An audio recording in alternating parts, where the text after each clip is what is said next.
do really quick, I'm gonna do a Reader's Digest, and then if you're interested in more, I put my email here, and, you can email me and we can chat about it. But, it says, what is conscious discipline? I'm sure a lot of you have already read that. I would like to tell you how I found it and preface that I am not a conscious discipline teacher. I have never been trained. I am not authorized probably to do any of this. But I was at Snipes, a very high priority school, and I was struggling with the behaviors. I was really struggling, and we were in a staff meeting, and a third grade teacher started chatting about what she was doing. And everything that she said, I was like, I want to know more. So I went to her classroom, and she had this, the blue manual.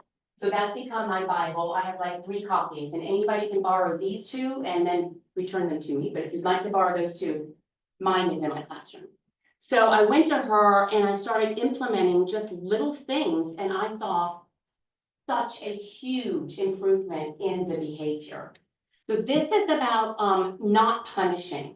This is about teaching a child the skills that they are missing, that they don't know. Their brain is not developmentally ready, and they don't know how to handle their upset. Lenny gave me one of these. Let's see. We'll put it over here. Yeah. It should work from anywhere. Maybe it turned on, maybe it timed out. So there's a lot of slides on here. If you take a picture, does anybody want to take a picture of the QR code? I can go back too, but there's like 44 slides. I am not going through them all, I promise. I will be But it's your, something to share. It should I will mine. be your Vanna White. Just tell Okay. me when you want to Oh, push. it's not working. Okay, okay. All right. So this is an evidence-based brain development and human behavior.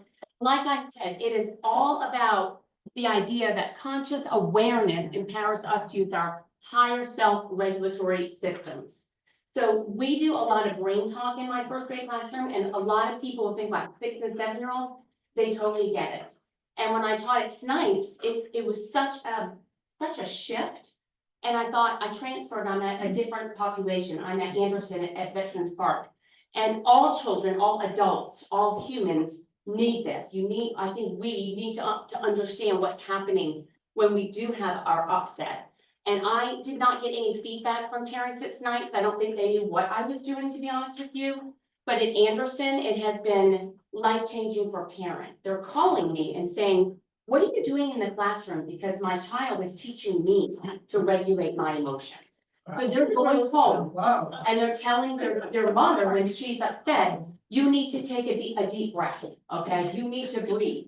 You've got this. I mean, it's really neat. I love this because we do teach a child. If a child doesn't know how to read, we teach. If a child doesn't know how to swim, you can go on and on, right? But if a child doesn't know how to behave, do we teach or do we punish? I got a lot of pushback on this at Snipes. There's a lot of, I don't want to just isolate that community, but they do not believe in that. They believe in punishing. They believe in beating. There was a lot of that. So I had to find a way that I could tell my students that you're safe in my classroom, and whatever mistakes you make, I'm not going to call your mom unless it's something that you're in danger or you're endangering someone else. So I started to teach them strategies. So there are 7 powers for conscious adults. Perception, and this is the biggest one. No one can make you angry without your permission. Whatever we focus on, we get more of. I do this all the time. I hear teachers all the time going like, you know, Eleni, stand up straight. Eleni, hands by your side. But if you just say, wow, look at this class. Look how great you're walking. This is amazing. All of a sudden, they're all like this. Every single child. And it works with adults too. It works with my husband. A lot of positive reinforcement, and I get more of it. So these are the 3 states of our brain. We really want to be in the executive state. This is the place where you are calm. You can make decisions. You are, just doing a great job. Everything's fine. And then this is our emotional state. You're sad, you're hurt, you're frustrated, disappointment, and it really starts like here, here, here. And I teach it very simply to my first graders. We do time every single day, and they get really used to it. And we meditate. They don't know they're meditating, but they do. And I model how I breathe in and I hold it and I count. And I tell them to visualize a color, or I tell them to visualize something that makes them happy.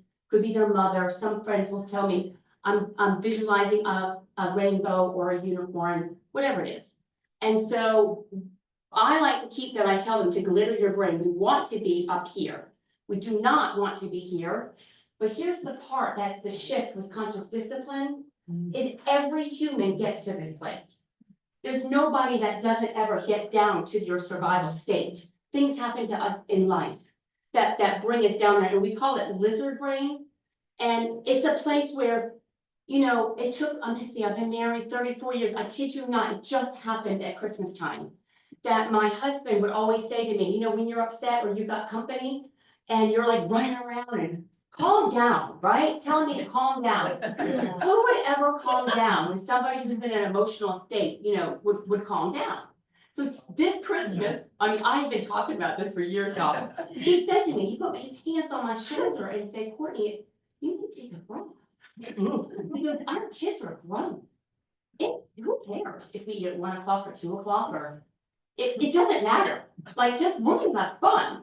And he brought me back to my executive state just by him stopping and being with me. And that's what our children need.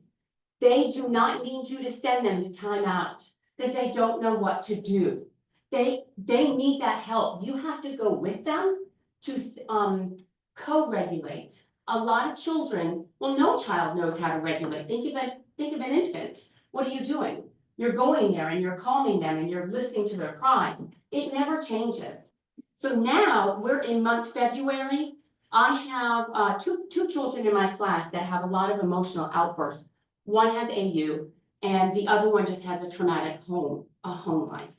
And I have 2 people in my classroom that have taken it over.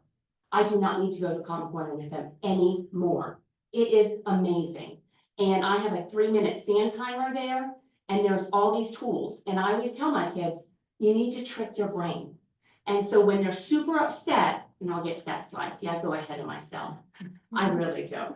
Okay, but this is our brain. If you can do your hand like this is our brain. Our thumb is here, and this is when everything's working together. All the parts are working. And what happens when we're in an upset is that top and middle part get too much information and they get overload. And that's why we call it flipping your lid. And they're not talking anymore. And that child is down here.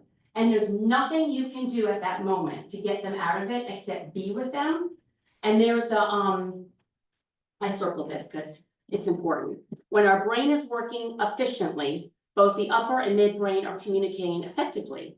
Information comes in and is processed logically. Sometimes too much information is coming in from the upper brain to process and it disconnects. We flip our lid and can no longer access the functions provided by the upper brain. You can't do it. So I love that, you know, come not to join their chaos, right? So this is our skill, is composure. So the biggest thing is I have had children in my life, students, that trigger me, that I can feel it. And you have to be aware of your own triggers. We all have them with our own children. We have them with our husbands. We have them with all the people. But you have to go back and think, not shaming yourself for having it and not shaming a child for having an emotion, but to be curious about it and say, where is that coming from? Why am I feeling that way? And the more you do that in your life, it will improve. And then you'll learn to have this, like we call it STAR. It's stop, take a breath, and relax. So a lot of times when I have a child that is, I mean, I've had them spinning around under a desk, throwing a desk, just all sorts of cuckoo things, running out of the classroom. I've had many runners. You have to, but you know, it's I know, right? I know. You have to take care of yourself. It is just like being on the airplane. You have to put your mask on first. You cannot help that child if you're also upset. You have to download your calm like a computer program. You have to download it to them. And I'm gonna get to, because this is, you know, all that triggers, all that stuff. And this is, so these are messages. We have a lot of false messages in our brain, and they're just They're wired in our brain from our childhood.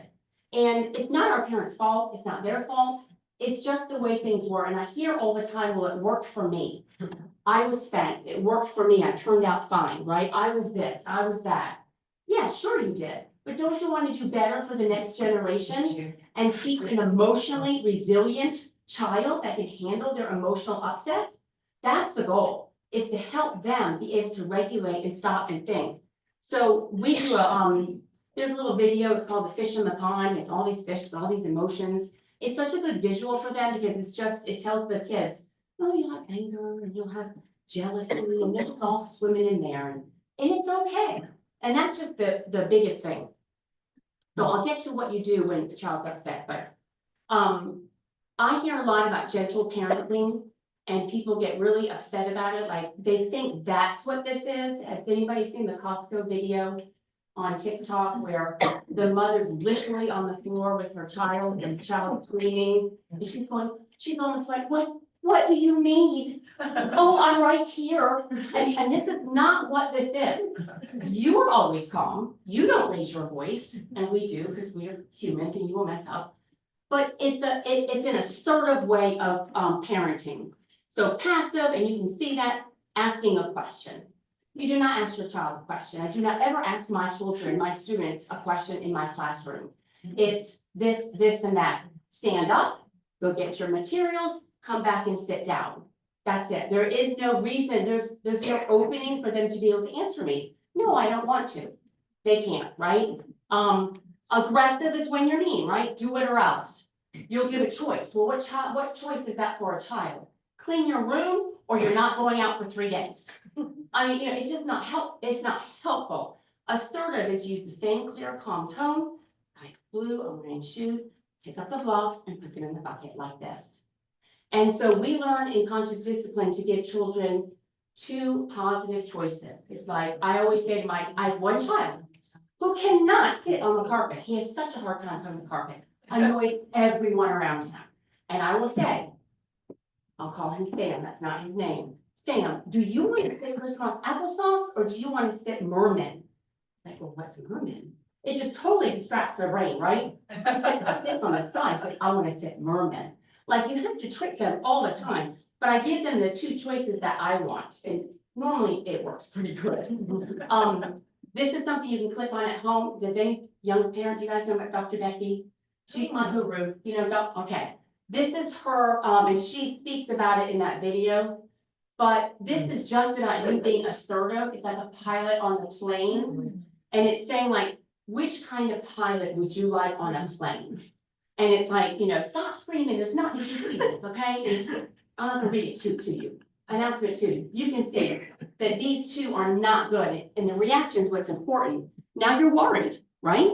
You're terrified. But if you have a pilot that says, we're going to turbulence, I know you're scared.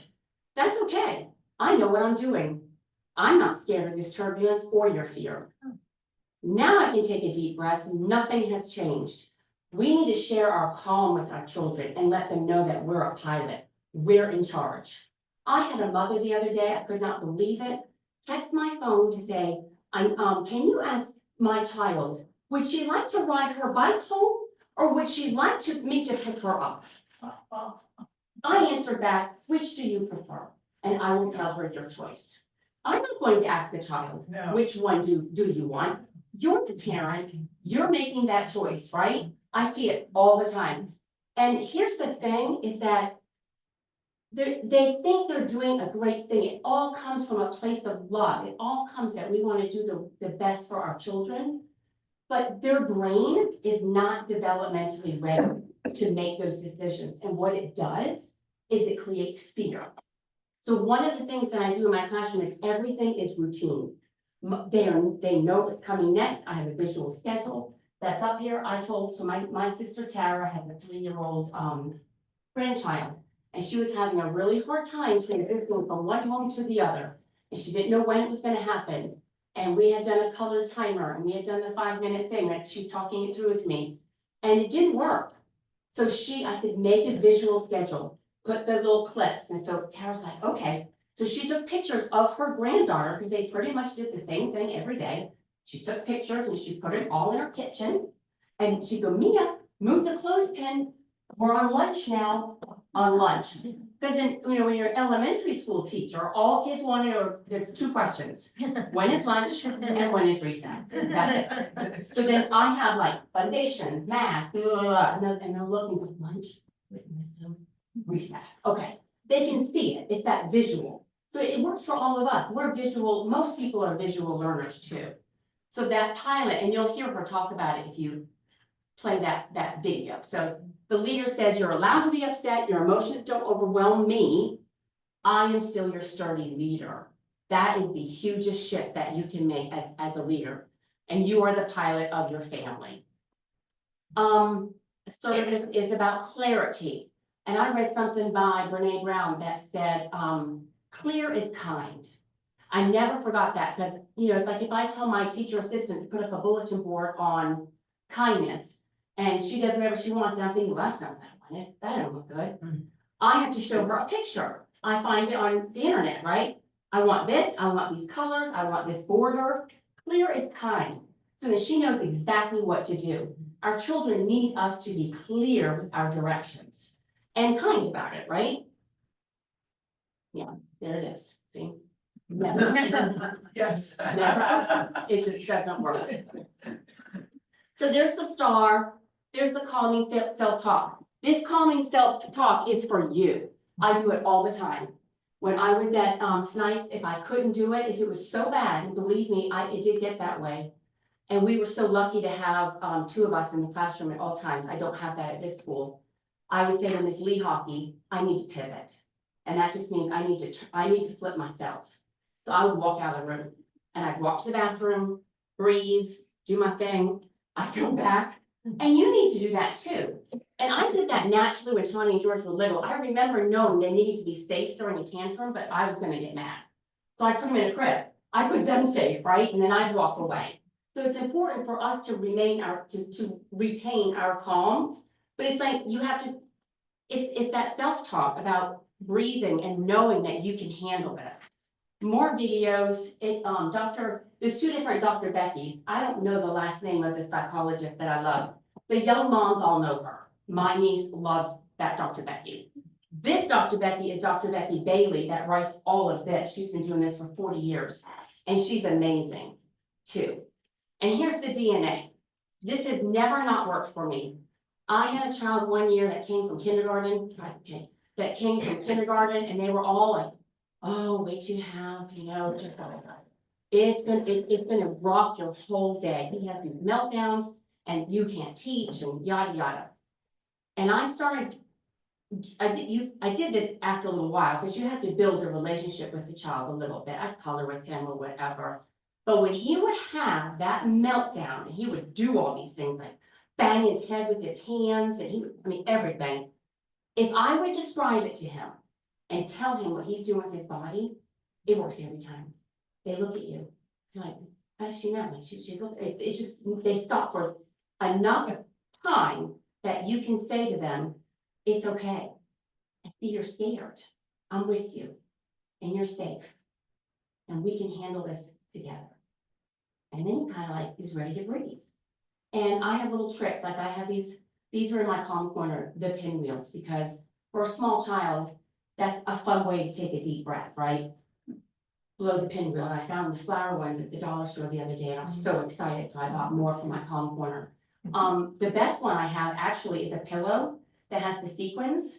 And I will, once they breathe a little bit, I'll say, can you write your initials on the sequins? And they're like, it just flips their brain. They're like, they have to think about it, right? J.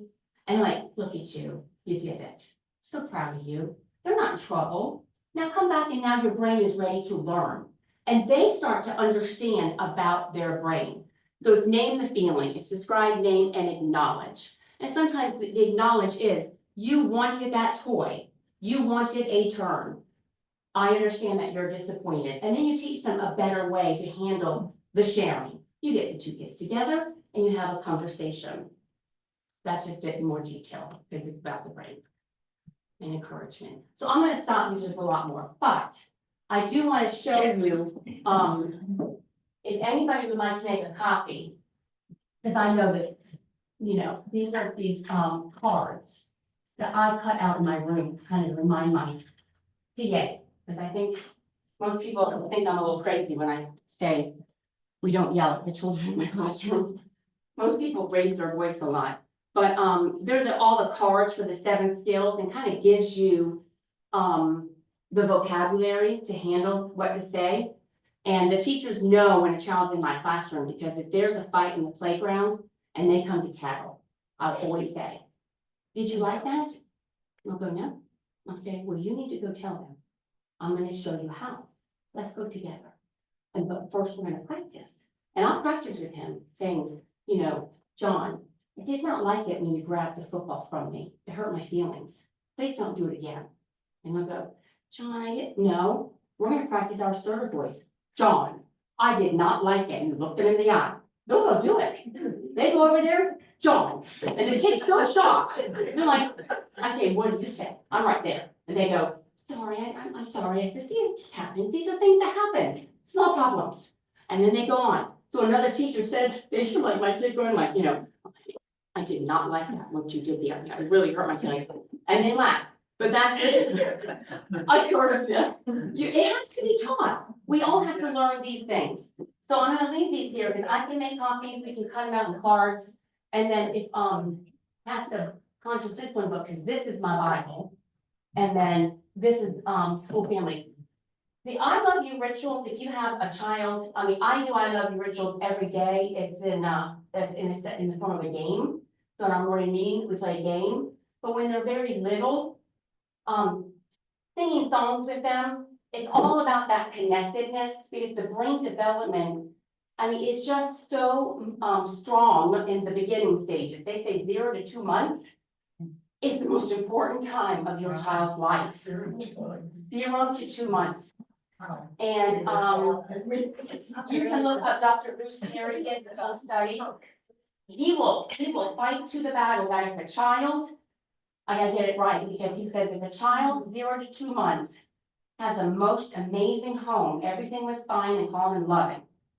And then after 2 months, let's say it's terrible, your parents died in a car accident, you go into foster care, okay? And it's not so good. If you're in foster care, you have a better chance of being resilient than the child who had 0 to 2 months hearing fighting, being abandoned, crying, and no one's picking him up. If something happens to those parents and they go into a loving home, they're gonna have more problems. So it's fascinating to me, all this brain research that's coming out. Of those 3 books, which would you say would be best for a grandmother to be able to utilize like a tool? I just think it's not which one, it's like which two. Yeah. Because I would, Okay. I would look at this, I know it's a lot, but there's a lot of good Yeah, skills. And then this one's really good, managing. managing emotional mayhem, because, we have a lot of emotion.